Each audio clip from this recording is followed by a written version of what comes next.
கர்த்தருடைய பரிசுத்த நாமத்துக்கு ஸ்தோத்திரம். கர்த்தர் நல்லவர். யோவான் 1 அதிகாரம் 9-10 வசனங்கள்.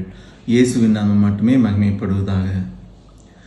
உலகத்திலே வந்து எந்த மனுஷனையும் பிரகாசிப்பிக்கிற ஒளியே அந்த மெய்யான ஒளி.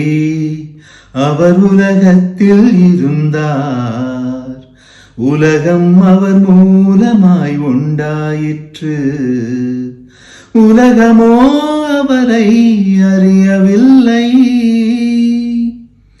உலகத்திலே வந்து எந்த மனுஷனையும் பிரகாசிப்பிக்கிற ஒளியே அந்த மெய்யான ஒளி.